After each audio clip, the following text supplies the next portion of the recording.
সর্বভারতীয় তৃণমূল কংগ্রেসের পক্ষ থেকে আজকে যে বিশেষ সাংবাদিক সম্মেলনের ব্যবস্থা করা হয়েছে, এই সাংবাদিক সম্মেলনের শুরুতেই সর্বপ্রথম আপনাদের কাছে একটা ভিডিও ক্লিপিং আমরা উপস্থাপিত করছি। তারপরে আমরা আমাদের বক্তব্য পেশ করব এবং তারপরে আপনারা আপনাদের যে প্রশ্ন থাকবে সেটা করবেন। নিশ্চিতভাবে আমরা সেই প্রশ্ন গ্রহণ করব। সুতরাং ভিডিও ক্লিপিংয়ের মধ্যে দিয়ে আমরা অনুষ্ঠান শুরু করছি।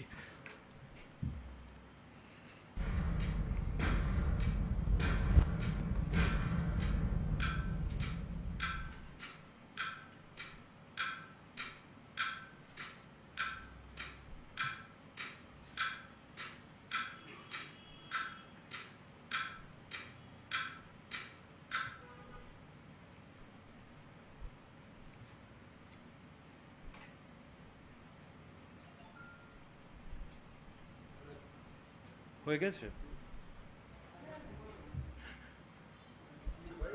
আপনারা অবগত আছেন যে গতকালকে সর্বভারতীয় তৃণমূল কংগ্রেসের সাধারণ সম্পাদক এবং সাংসদ মাননীয় শ্রী অভিষেক বন্দ্যোপাধ্যায় 5টা পয়েন্ট তুলে এনেছেন পাহেলগাঁও যে হামলা হয়েছিল, জঙ্গি হামলা, তার উপরে, এবং যাকে কেন্দ্র করে ভারত পাকিস্তানের মধ্যে 3 দিনের একটা সংক্ষিপ্ত যুদ্ধ বলবো না এয়ার স্ট্রাইক বলবো, যা হোক একটা ঘটনা ঘটেছিল। 5টা পয়েন্ট তৃণমূল কংগ্রেসের পক্ষ থেকে নরেন্দ্র মোদীর নেতৃত্বাধীন এনডিএ সরকারের কাছে খোলাখুলি 5টা পয়েন্ট নিয়ে তিনি উত্তর চেয়েছেন এবং দেশবাসীর উদ্দেশ্যে প্রশ্নগুলো ছুঁড়ে দিয়েছেন। 1 নম্বর,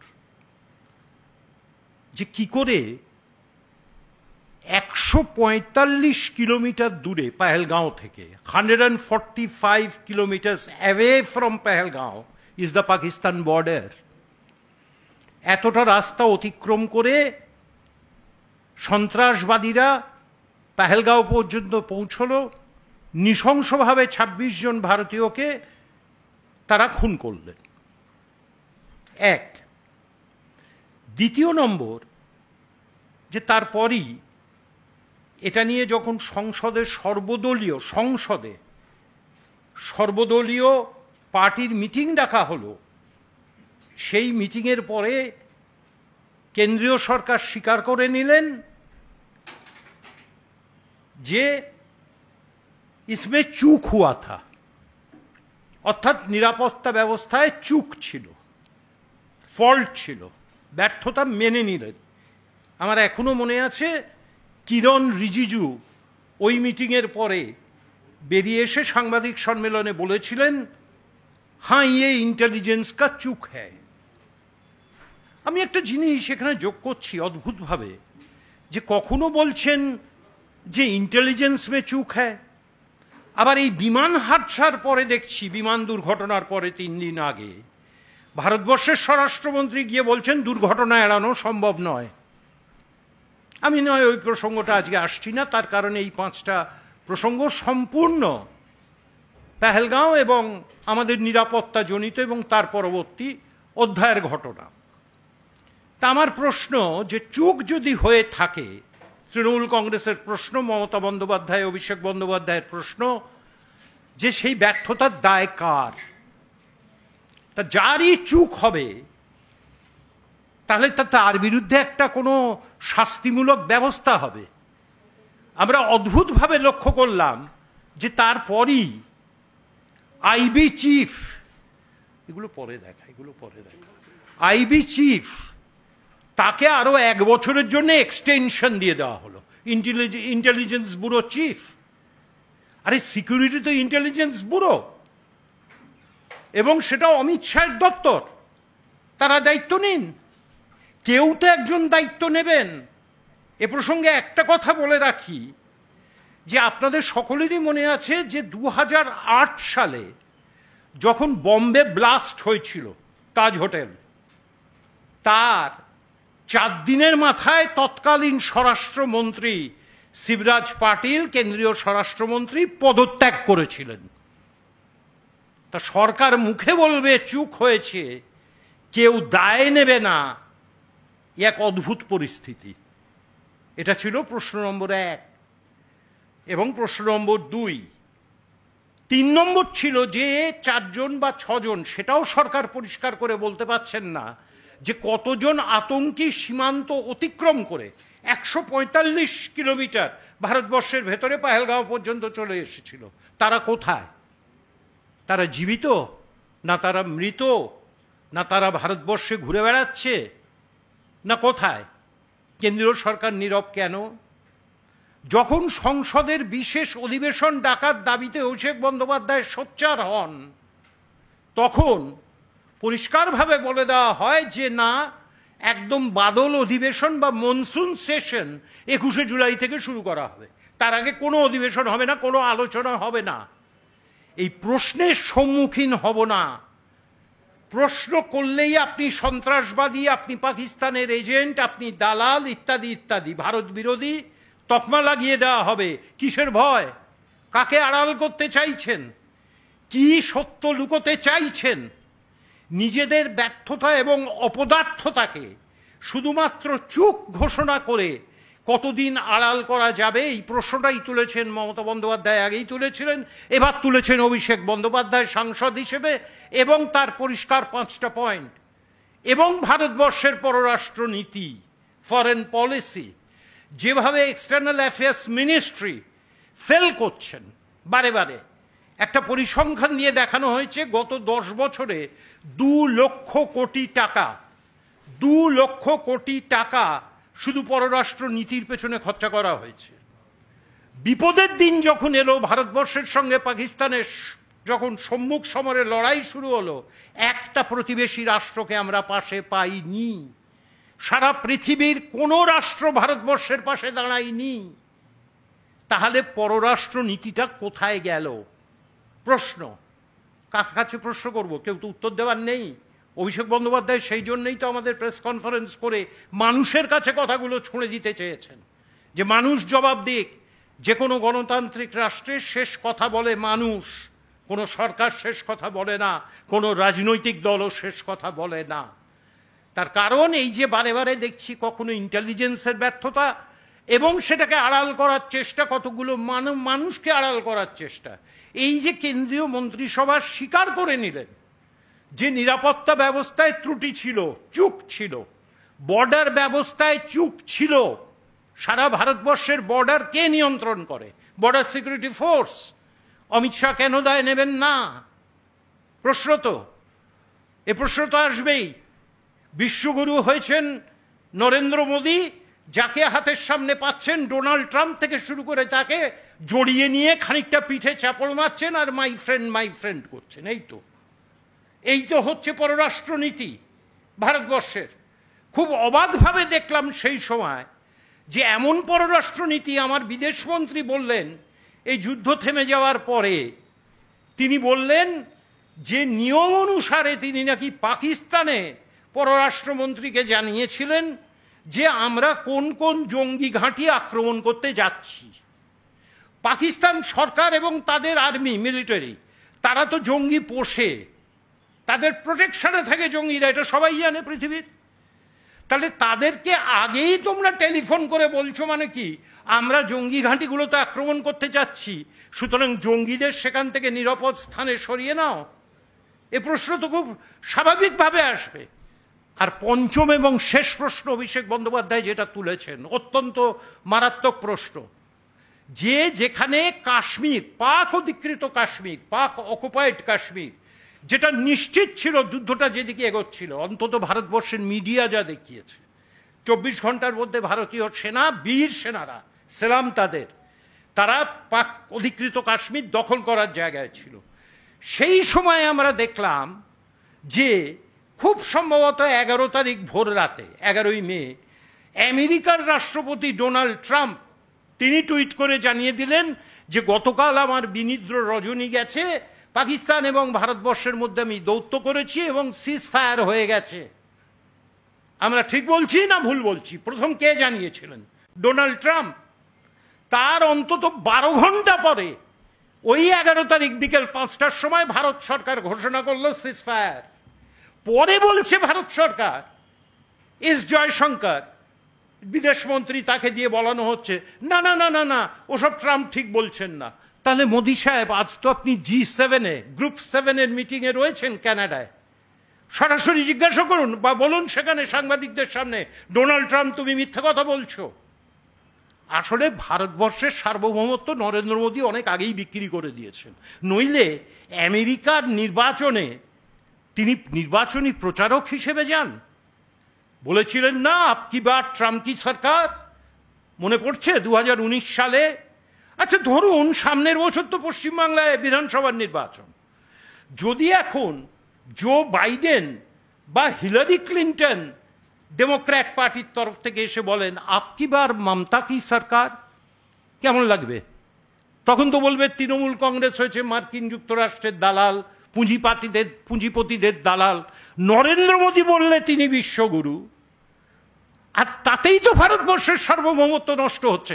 কারণ ভারতবর্ষের সার্বভৌমত্বে পরিষ্কার একটা কথা বলা আছে, আমরা আমাদের নিজেদের দেশের ব্যাপারে বিদেশি শক্তিকে নাক গলাতে দেবো না, এবং বিদেশের কোনো পররাষ্ট্রনীতির মধ্যে বিদেশের কোনো অভ্যন্তরীণ ব্যাপারে ভারতবর্ষ হস্তক্ষেপ করবে না। এটা ক্লিয়ার ডাইরেকশন আমাদের সভারনিটিতে। তা সেখানে বারে বারে সভারনিটিকে আপনারা লঙ্ঘিত করছেন। বিদেশ নীতি টোটালি ফেল।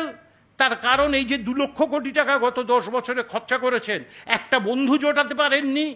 কখনো একে জড়িয়ে ধরেছেন, কখনো ওকে জড়িয়ে ধরেছেন, মাই ফ্রেন্ড করে বেরিয়েছেন। বিপদের দিনেই বোঝা যায় বন্ধু কারা। একটা বন্ধু ভারতবর্ষের পাশে দাঁড়িয়ে নেই, একটা প্রতিবেশী রাষ্ট্র, এমনকি নেপাল ভুটান পর্যন্ত ভারতবর্ষের পাশে নেই, শ্রীলঙ্কা মালদ্বীপ সমেত। কার কথা বলবো? সুতরাং এমত অবস্থায় হিম্মত যদি থাকে কেন্দ্রীয় সরকারের, এই 5টা প্রশ্নের উত্তর অভিষেক বন্দ্যোপাধ্যায় তুলেছেন। সরাসরি ভারতবর্ষের মানুষ জানতে চাইছে, তাদের কাছে এই প্রশ্নের সদুত্তর আপনারা দিন। অরূপ, তুমি বল। এতক্ষণ আমাদের দলের সিনিয়র নেতা সমীর চক্রবর্তী তার বলা ব্যক্ত করেছেন। আমরা খুব স্পেসিফিক্যালি বলছি 5 সওয়াল ভাজপা বেহাল। 24 ঘন্টা অতিবাহিত হয়ে গেছে, অভিষেক বন্দ্যোপাধ্যায় যে প্রশ্ন তুলেছেন, আমরা পরিষ্কার করে বলতে চাই অনেক হলো আচ্ছে দিন, এবার প্রশ্নগুলোর উত্তর দিন। অভিষেক বন্দ্যোপাধ্যায় যে স্পেসিফিক প্রশ্ন করেছেন, 24 ঘন্টা অতিবাহিত হওয়ার পরও একটি প্রশ্নের উত্তরও এখনো পর্যন্ত কেন্দ্রীয় সরকার বা বিজেপি দলের পক্ষ থেকে উচ্চবাচ্য পর্যন্ত করা হয়নি। একটা কথা বলে দাও, আজকে 56 দিন অতিক্রান্ত হলো পেহেলগাঁওর ঘটনা থেকে। 24 ঘন্টা আগে অভিষেক বন্দ্যোপাধ্যায় যখন প্রশ্ন করেছিলেন, তখনই তিনি জানিয়েছিলেন যে 55 দিন অতিবাহিত হওয়ার পর দেশের মানুষ জানতে চায়। তার পরবর্তী 24 ঘন্টা হিসেব করলে আজকে 56 দিনেই এসে দাঁড়াচ্ছে। প্রশ্নগুলো কি আমার আপনার সকলের সাধারণ মানুষের মনের প্রশ্ন। যে জায়গায় দুর্ঘটনা ঘটেছিল, এই নৃশংস হত্যাকাণ্ড ঘটেছিল, সেটা বর্ডার থেকে অন্তত 100 কিলোমিটার দূরে। 145 কিলোমিটার, 145 কিলোমিটার। সেই জায়গায় দাঁড়িয়ে পাকিস্তানের টেররিস্ট গ্রুপ তারা যখন বর্ডার পেরিয়ে 100 কিলোমিটারের বেশি পথ উজিয়ে ঢুকছে, সেই রেসপন্সিবিলিটি কার? বর্ডার সুরক্ষা দেওয়ার দায়িত্ব কার? দেশের কেন্দ্রীয় স্বরাষ্ট্র দপ্তর, দেশের সরকার সেই প্রশ্নের কোনো উত্তর আজ অব্দি দেশের মানুষকে দেননি। দেখুন, একটা কথা খুব পরিষ্কার প্রথম দিন থেকে আমরা বলেছি যে যখন দেশ আক্রান্ত, সেখানে রাজনীতি নয়, সবার আগে দেশের স্বার্থ। দল হিসেবে তৃণমূল কংগ্রেস এবং সব বিরোধী দল সরকারকে কার্যত ফ্রি হ্যান্ড দিয়েছিল সন্ত্রাসবাদের বিরুদ্ধে লড়াইতে।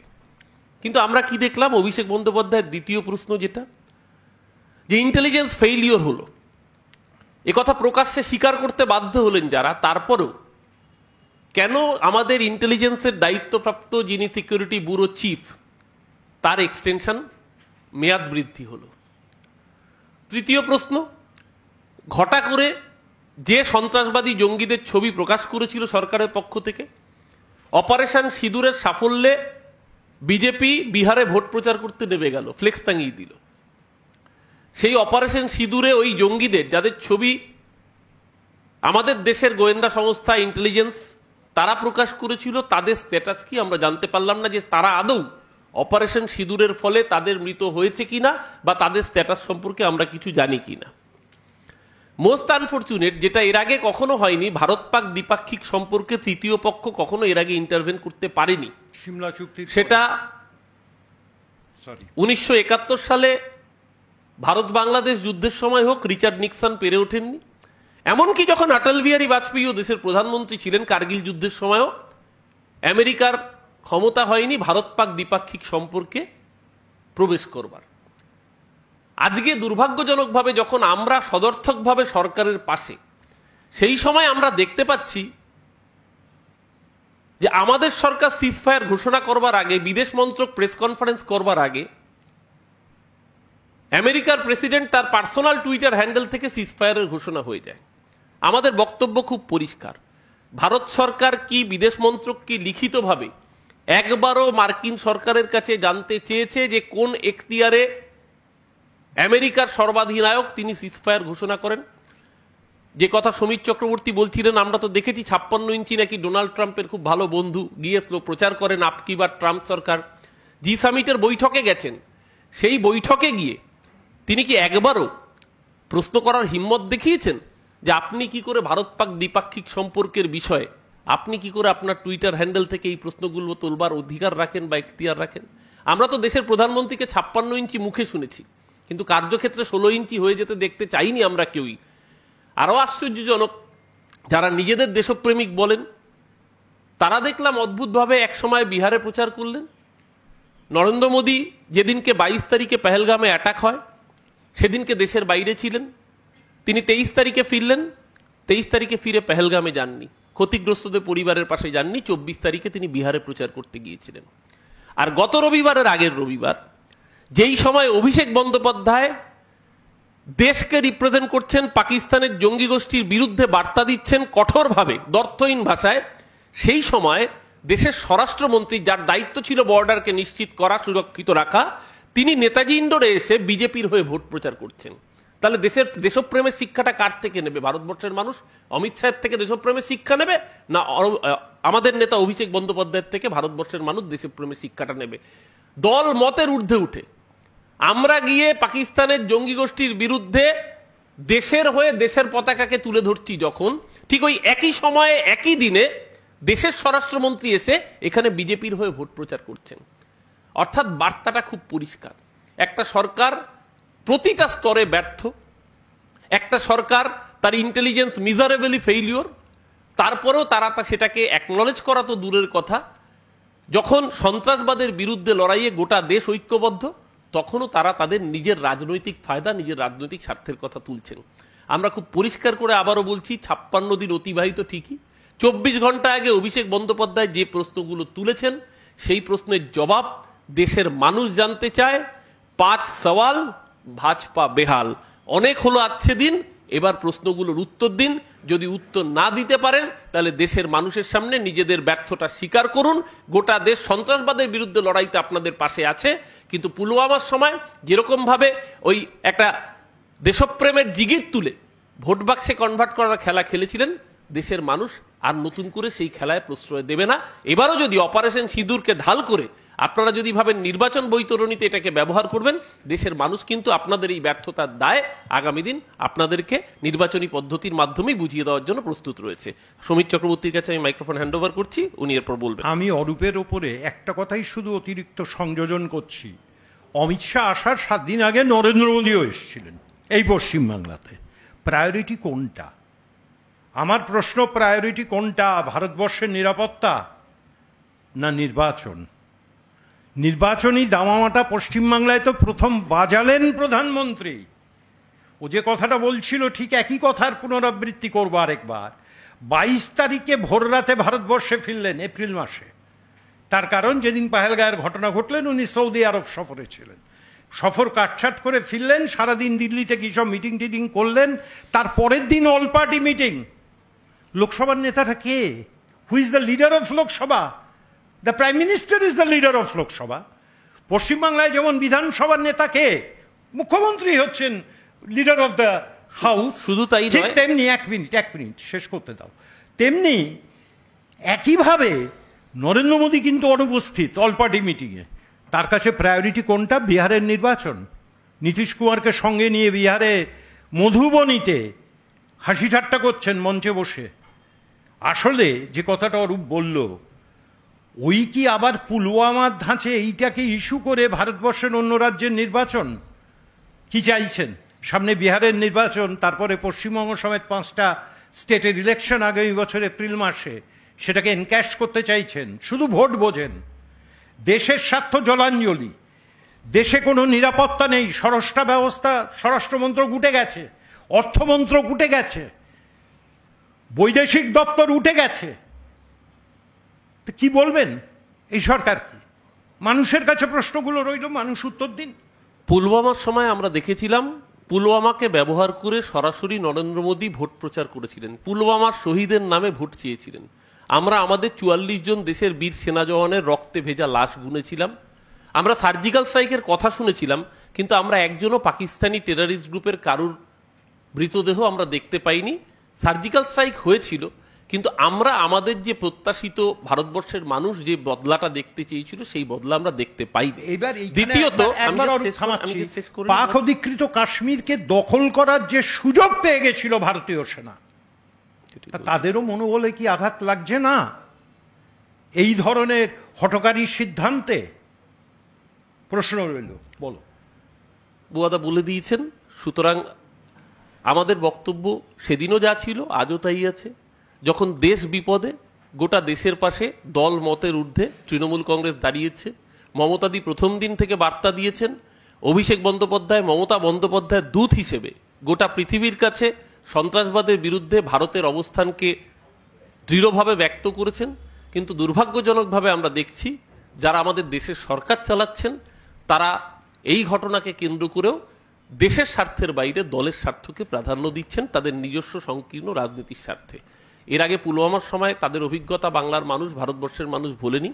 এবারও যে 26 জনের প্রাণ হারিয়েছে তাদের মধ্যে আমাদের বাংলার 3 জন মানুষ রয়েছে। আগামী দিন পুলওয়ামার মতো করে এই অপারেশন সিঁদুরের নাম করে এই ভোট ব্যাংকের রাজনীতি বন্ধ হোক, কড়া বার্তা যাক, পাকিস্তানের সন্ত্রাসবাদ ধ্বংস হোক। আজকে ভারতীয় সেনা সক্ষম, তারা জবাব দিয়েছিল। পিওকের মধ্যে একাধিক জায়গা, কোটলি হতে পারে, মুজফ্ফরাবাদ হতে পারে, হুনজা হতে পারে, একাধিক জায়গায় পাকিস্তানি জঙ্গিদের বাংকার ধ্বংস করে দিয়েছিল। সেই সময়ে দাঁড়িয়ে যে সিজ ফায়ার কার্যত আমেরিকার প্রেসিডেন্টের টুইটার হ্যান্ডেল থেকে ঘোষিত হয়েছে, সেটা না হলে হয়তো সত্যি সত্যি অভিষেক বন্দ্যোপাধ্যায় যেটা বলেছেন পাক অকুপাইড জম্মু অ্যান্ড কাশ্মীর তার একটা বড় অংশ আজকে ভারতবর্ষের মধ্যেই থাকতো। যে কোনো কারণেই হোক কূটনৈতিক দূত্বের বিষয়ে আমরা নিশ্চয়ই মিনিস্ট্রি অফ এক্সটার্নাল অ্যাফেয়ার্সের বিষয়ে আমরা সরাসরি নাক গলাই না, নাক গলাতে পারিও না, উচিতও নয়। দলনেত্রী বারবার করে সেই কথা বলেছেন। সেই জায়গায় দাঁড়িয়ে আমাদের বক্তব্য খুব পরিষ্কার, যে প্রশ্ন অভিষেক বন্দ্যোপাধ্যায় করেছেন সেই প্রশ্নের উত্তর দিন, মানুষকে ফেস করুন। আমি জানি আপনারা মন কি বাত করেন, সাংবাদিকদের প্রশ্নের উত্তর নেন না, কিন্তু আমরা সাংবাদিকদের প্রশ্নের উত্তর নিই এবং সাংবাদিকদের প্রশ্নের মুখোমুখি হতে আমরা দ্বিধা করি না। তাই আমি সাংবাদিক বন্ধুদের বলবো, আপনাদের যদি কিছু প্রশ্ন থাকে সেটা আপনারা করতে পারেন। মুখ্যমন্ত্রী মমতা বন্দ্যোপাধ্যায় তো বলেছিলেন স্পেশাল সেশন ডাকা হোক, কিন্তু সেই বিষয়ে সম্পূর্ণভাবে তারা নিশ্চুপ রয়েছে। 21শে জুলাই থেকে তাদের বাদল অধিবেশন শুরু হবে। অভিষেক বন্দ্যোপাধ্যায়ের 5 প্রশ্ন, এইটা নিয়ে তৃণমূল কংগ্রেসের সংসদের দুই পক্ষের তারা সরব হবে কতটা, এবং সেই সঙ্গে কংগ্রেস সহ ইন্ডিয়া অ্যালায়েন্স সেই জায়গাতেও কি শাসক দল তৃণমূল কংগ্রেস বার্তা দেবে অভিষেক বন্দ্যোপাধ্যায়ের এই 5 প্রশ্ন নিয়ে? দেখুন, একটা কথা খুব খোলাখুলি বলি, তৃণমূল কংগ্রেস তো বরাবরই চাইছে, যেদিন থেকে পেহেলগাঁওয়ের ঘটনা ঘটেছে এবং তারপর যেই যুদ্ধবিরতি হয়েছে, সিজফায়ার হয়েছে, তখন থেকেই তো তৃণমূল কংগ্রেস আওয়াজ তুলেছেন। মমতা বন্দ্যোপাধ্যায় বলেছেন, অভিষেক বন্দ্যোপাধ্যায় বলেছেন যে অবিলম্বে পার্লামেন্টের স্পেশাল সেশন ডাকা হোক। তা কারা এড়িয়ে যাচ্ছে? আসলে ওই যে বলছিলাম না শুরুতে, যে প্রশ্নের সম্মুখীন হব না। কেউ যদি সঠিক প্রশ্ন করে সঙ্গে সঙ্গে সে দেশদ্রোহী, সে পাক গুপ্তচর, সে পাক এজেন্ট। 21শে জুলাইয়ের পর হাউসটা খুলতে দিন না, এই প্রশ্নগুলো তো আসবে এবং তৃণমূল কংগ্রেস তো ভয়ঙ্করভাবে লোকসভাকে উত্তাল করবে, লোকসভা এবং রাজ্যসভাকে উত্তাল করবে, মানে কোনো নেগেটিভ সেন্সে নয়। প্রশ্নগুলো ছুঁড়বে সরকারের কাছে। আমি জানি কোনো না কোনো অছিলায় সরকার হাউস বন্ধ করে পালাবে আবার, আমি নিশ্চিত। তার কারণ হচ্ছে ওরা হাউসকে ফেস করতে চায় না। আপনারা তো সাংবাদিক, বলুন তো, নরেন্দ্র মোদী প্রশ্নের উত্তর দেন? ভারতবর্ষের প্রথম প্রধানমন্ত্রী, বোধহয় বিশ্বের প্রথম প্রধানমন্ত্রী যে কোনো সাংবাদিক সম্মেলন করে না, করেই না। ডোনাল্ড ট্রাম্পও করে, কিন্তু এ করে না।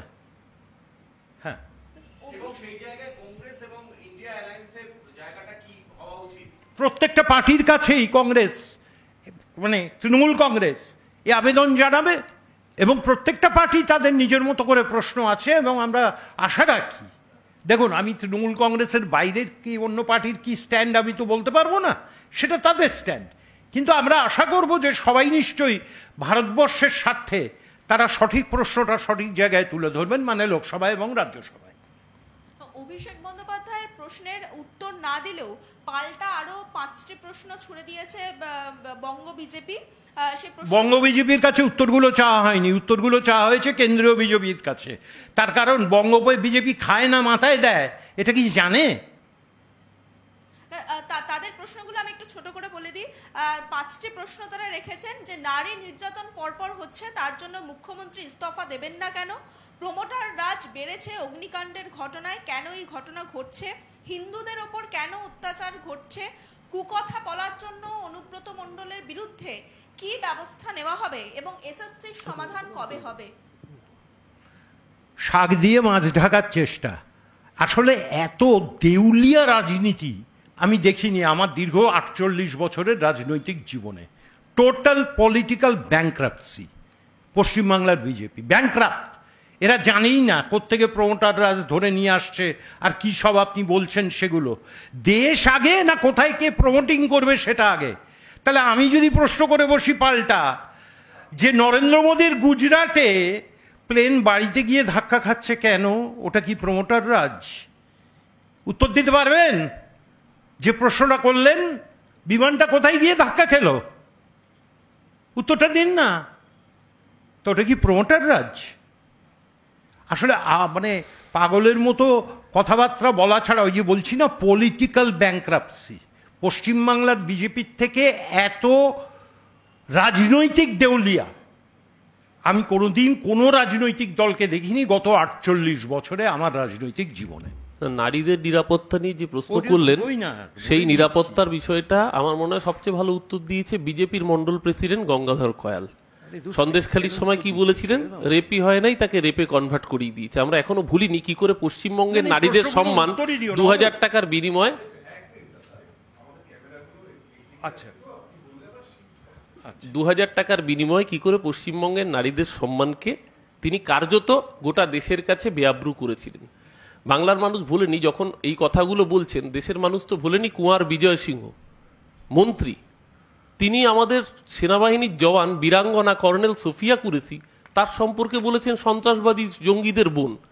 বিজেপি, আমরা তো দলগতভাবে ব্যবস্থা নিয়েছি, বিজেপি একটা শব্দ উচ্চারণ করেছে তার নিজের মন্ত্রী সম্পর্কে, তাকে বরখাস্ত করা তো দূরের কথা, তাকে একটা শোকজ পর্যন্ত করেছে। বিজেপির বলার কোনো এখতিয়ার আছে এই প্রশ্নগুলো কথা তুলবার? আমাদের বক্তব্য খুব পরিষ্কার। অভিষেক বন্দ্যোপাধ্যায় যে প্রশ্ন করেছেন সেই প্রশ্নের জবাব বিজেপির কাছে নেই বলে এই বাইপাস করার জন্য এই ধরনের নোংরা রাজনীতি, এই রাজনীতি বাংলার মানুষ বরদাস্ত করবে। আর ওই যে মুসলমান নিয়ে একটা কথা বলেছে না, এই যে সোফিয়া কুরেশি ভারতবর্ষের বীর সেনানী, তাকে দিয়েই তো ভারত সরকার প্রেস কনফারেন্সগুলো করাচ্ছিল ইন্ডিয়া পাকিস্তান যুদ্ধের সময়। তার সম্বন্ধে বিজয় শাহ না কি নাম ওর, বিজয় কি, ওই মধ্যপ্রদেশের মন্ত্রী ক্যাবিনেট বিজেপির, তিনি কি মন্তব্য করলেন? যে উনি সন্ত্রাসবাদীদের বোন। কে বলেছিলেন? উত্তরটা বঙ্গ বিজেপি দেবে? আমি বলেছি না, এরা রাজনৈতিক দেউলিয়া, এদের সম্বন্ধে যত কথা কম কথা বলা যায় ততই ভালো। বলছি, আপনি রাজনৈতিক দেউলিয়ার কথা বললেন, সেই প্রসঙ্গে আসি। সামনে বিধানসভা নির্বাচন, সেই জায়গা থেকে বঙ্গ বিজেপির একটা বড় রদবদল হবে বলে শোনা যাচ্ছে, এবং যে কে রাজ্য সভাপতি হবে সেটা নিয়েও একটা মতবিরোধ রয়েছে। কেউ চাইছেন সুকান্ত মজুমদার থাকুক, কেউ চাইছেন নতুন কাউকে আনা হোক। এই যে দলের মধ্যেই একটা কোন্দল তৈরি হয় প্রত্যেক বছর নির্বাচন আসার আগেই, কি বলবেন? ওটা তো ওদের দলের অন্তর্দলীয় মানে নিজেদের ব্যাপার, এই নিয়ে আমি কোনো মন্তব্য করব না। তবে শুনুন, বাংলায় মুখই নেই, কিছু মুখোশ ঘুরে বেড়াচ্ছে, তার মধ্যে টানামানি হচ্ছে, সুতরাং ওটা ওদের দলের ব্যাপার, এই নিয়ে আমি কোনো মন্তব্য করব না। আপনাকে একটা ছোট্ট প্রশ্ন করার ছিল, সেটা হচ্ছে যে আমরা দেখলাম কাজল শেখ এবং অনুব্রত মণ্ডলকে নিয়ে দলীয় নেতৃত্ব বসলেন এবং তাদেরকে একটা বার্তা দিলেন। এরপর বীরভূমের রাজনীতিতে হঠাৎ করে যেটা দেখা যাচ্ছে, এআই দিয়ে মানে বাঘরূপী অনুব্রত এবং সিংহরূপী কাজল শেখ, এরকম এআই দিয়ে ভিডিও বানানো হচ্ছে। তো আপনারা তো নেতাদেরকে বার্তা দিচ্ছেন, কিন্তু নেতাদের অনুগামীরা তাদের জেলার নেতাদের নিয়ে এই যে বাঘ এবং সিংহ বানিয়ে এআই এর সাহায্যে ভিডিও তৈরি করে 26-এর নির্বাচনের আগে তো মানে এটা কেমন হচ্ছে ব্যাপারটা? দেখুন, আমি বলে দিই। হ্যাঁ, এআই এর মাধ্যমে বানানো হয়েছে আস্ত রয়্যাল বেঙ্গল টাইগার, জড়িয়ে ধরেছে অনুব্রত মণ্ডলকে। পাল্টা কাজল শেখের অনুগামীরা বানিয়েছেন সিংহ এসে জড়িয়ে ধরেছে কাজল শেখ। তো যখন দল নেতাদের বার্তা দিচ্ছে, নেতাদের অনুগামীদের কিন্তু আটকানো যাচ্ছে না। প্রথম কথা হচ্ছে, আপনি যে দুই নেতার কথা বললেন, এটা নিয়ে দল ইতিমধ্যেই তার বক্তব্য পরিষ্কার করে জানিয়েছে। আপনি যদি অনুব্রত মণ্ডলকে জিজ্ঞাসা করেন তার নেতার নাম কি, উত্তর আসবে মমতা বন্দ্যোপাধ্যায়, তার সেনাপতির নাম অভিষেক বন্দ্যোপাধ্যায়। কাজল শেখকে প্রশ্ন করলেও একই উত্তর আসবে, নেত্রীর নাম মমতা দি, সেনাপতির নাম অভিষেক বন্দ্যোপাধ্যায়। আর মাথায় রাখবেন, বাঘ হোক বা সিংহ, ছাগল কিন্তু দুজনকেই ভয় পায়। তাই এ রাজ্যের বুকে ছাগলের তৃতীয় সন্তান যারা, তারা বাঘকেও ভয় পাবে, তারা সিংহকেও ভয় পাবে। বাকি এই বিষয়ে যা বলার আমাদের দলের ঊর্ধ্বতন নেতৃত্ব ইতিমধ্যেই জানিয়ে দিয়েছেন। শুধু অনুব্রত কাজল শেখ কিন্তু নয়, কাসেম সিদ্দিকী তিনি সদ্য তৃণমূলে যোগ দিয়েছেন, সেই নিয়েও কিন্তু শওকত মোল্লা তিনি উল্লেখ করছেন তাকে নিয়ে, যে দল যখন সিদ্ধান্ত নিয়েছে তখন তাজা আলু হোক কিংবা পচা আলু তাকে মেনে নিয়ে চলতে হবে। তো সেখানে যখন দল কোনো সিদ্ধান্ত নেয় সেটা সকলকেই মেনে চলতে হবে, এটা নিয়ে তার বিতর্কে কোনো অবকাশই থাকে না। এটা তো উনি বলেই দিয়েছেন, দল যখন সিদ্ধান্ত নিয়েছেন মমতাদির অনুমোদন ক্রমে এই দলে সিদ্ধান্ত গৃহীত হয়েছে। সুতরাং সেক্ষেত্রে আমরা এই নিয়ে বাড়তি কথা বলার কোনো অবকাশই থাকে না। আমাদের বক্তব্য আজকে প্রেস কনফারেন্স মূলত অভিষেক বন্দ্যোপাধ্যায় যে 5টি প্রশ্ন তুলেছেন সেই প্রশ্নের জবাব বিজেপি দেওয়ার জায়গায় নেই। যেহেতু তারা জবাব দেওয়ার জায়গায় নেই, তাই জন্য তারা বেসলেস আরো কিছু কথা, অবান্তর কথা তোলবার চেষ্টা করছেন। কিন্তু আমাদের প্রশ্নটা ভারতের সার্বভৌমত্বের ক্ষেত্রে, আমাদের প্রশ্ন দেশের নিরাপত্তার স্বার্থে, আমাদের প্রশ্ন দলের ঊর্ধ্বে দেশের স্বার্থে। বিজেপির কাছে দেশের থেকে দল বড়, তাই তারা ভোটের রাজনীতি করছে। আমরা দেশকে দলের আগে প্রাধান্য দিই বলে অভিষেক বন্দ্যোপাধ্যায় যে 5টা প্রশ্ন করেছেন সেটা ভারতবর্ষের স্বাধীনতা, ভারতবর্ষের সার্বভৌমত্ব, ভারতবর্ষের নিরাপত্তার স্বার্থে। পরিষ্কার করে বলছি, 24 ঘন্টা অতিবাহিত হয়েছে, অভিষেক বন্দ্যোপাধ্যায়ের প্রশ্নের কোনো উত্তর এখন অবধি গোটা দেশের মানুষ পায়নি। 55 দিন পেরিয়ে আজকে 56 দিন হতে চলল, এখনো পর্যন্ত পেহেলগামের আসল ঘটনার সত্যাসত্য বাংলার তথা দেশের মানুষের কাছে উন্মোচিত হলো না। এর দায় অবধারিতভাবে দেশের ক্ষমতায় যারা আছে তাদেরকে নিতে হবে। যদি না নেন, এটা নিয়ে যদি রাজনীতি করেন, তাহলে দেশের মানুষ আগামী দিন আপনাদের সেই ভাষাতেই জবাব দেবে। ভারতবর্ষে বেকারত্ব একটা বিরাট জায়গায় পৌঁছেছে, বাড়ছে, যেখানে এই মুহূর্তে 5.6% এবং গ্রামীণ ভারতে 13.7% বেকারত্ব সারা দেশের নিরিখে। কি বলবেন, কোন দিকে যাচ্ছে? প্রথম কথা হচ্ছে, 2014 সালে যখন নরেন্দ্র মোদী ক্ষমতায় এসেছিলেন, উনি বলেছিলেন বছরে 2 কোটি বেকারের চাকরি। নরেন্দ্র মোদীর জামানায় একের পর এক রাষ্ট্রায়ত্ত সংস্থা বিলগ্নীকরণ হয়েছে, বিক্রি হয়েছে, নতুন করে বেকার তৈরি হয়েছে। শুধু তাই নয়, সিএমআই এর তথ্য বলছে সারা ভারতবর্ষে গত 45 বছরে বেকারত্বের হার সর্বোচ্চে পৌঁছেছে। গত 2023 থেকে 2024 এই ফিনান্সিয়াল ইয়ারে 45 বছরে দেশের বেকারত্বের হার সর্বোচ্চ জায়গায় পৌঁছেছিল, যারা বলেছিল বছরে 2 কোটি বেকারের চাকরির প্রতিশ্রুতি দিয়ে ক্ষমতায় এসেছিল। সেই জায়গায় দাঁড়িয়ে এটা সেই সত্যকেই রিফ্লেক্ট করছে যেটা কার্যত গোটা দেশব্যাপী, বেকারের হাতে কাজ নেই, গরিব মানুষের পেটে ভাত নেই, মাথার উপর ছাদ নেই। যার জন্য বিজেপি শাসিত রাজ্যগুলোতে একরকম চিত্র, বিজেপি যেখানে শাসনে নেই সেখানে অন্য রকমের বিমাতৃসুলভ আচরণ। এ রাজ্যের আবাসের টাকা বন্ধ করে দেয়, এ রাজ্যের 100 দিনের টাকা বন্ধ করে দেয়, আরো নতুন করে বেকার সৃষ্টিতে গরিব মানুষের পেটে লাথি মারার জন্য একটার পর একটা রাষ্ট্রায়ত্ত সংস্থা বড়লোক পুঁজিপতিদের হাতে বিক্রি করে। এর সঙ্গে আমি অতিরিক্ত সংযোজন করছি এই বেকার ইস্যুতে। এই যখন ভারত পাকিস্তান যুদ্ধটা চলছিল, রিটায়ার্ড যিনি এক্স জেনারেল জেডি বক্সি, তিনি বলেছেন ভারতবর্ষের সেনাবাহিনীতে 1,86,000 পোস্ট খালি, নিয়োগ করতে পারিনি মোদী সরকার। দায় কার? একদিকে বেকারত্ব হু হু করে বাড়বে। আমি আপনাকেই যদি কাউন্টার প্রশ্ন করি একটা, যে শেষ কবে কেন্দ্রীয় সরকারের নিয়োগের বিজ্ঞাপন দেখেছেন খবরের কাগজে? রেলওয়েজ হতে পারে, Indian railways, Indian post and Telegraph হতে পারে, ব্যাংকিং সেক্টর হতে পারে, আর্মি হতে পারে, একটা বলুন না আমাদের। যেখানে হাত দিচ্ছে, যে তথ্য বেরিয়ে আসছে, সব জায়গায় লক্ষ লক্ষ বেকার শূন্য পদ রয়েছে, কেন্দ্রীয় সরকারের নিয়োগ নেই। অথচ প্রত্যেক বছর 2 কোটি করে বেকারের চাকরি দেওয়ার কথা প্রতিশ্রুতি দিয়ে ভোট নেওয়া হয়েছিল 2014 সালে। তাহলে তো 11টা বছর অতিক্রান্ত, 22 কোটি বেকারের তো এমনিই চাকরি হওয়া উচিত। আসলে শুধু মিথ্যাচার করে নির্বাচনী বৈতরণী পার হওয়া যায়, তার থেকে বেশি কিছু করা যায়।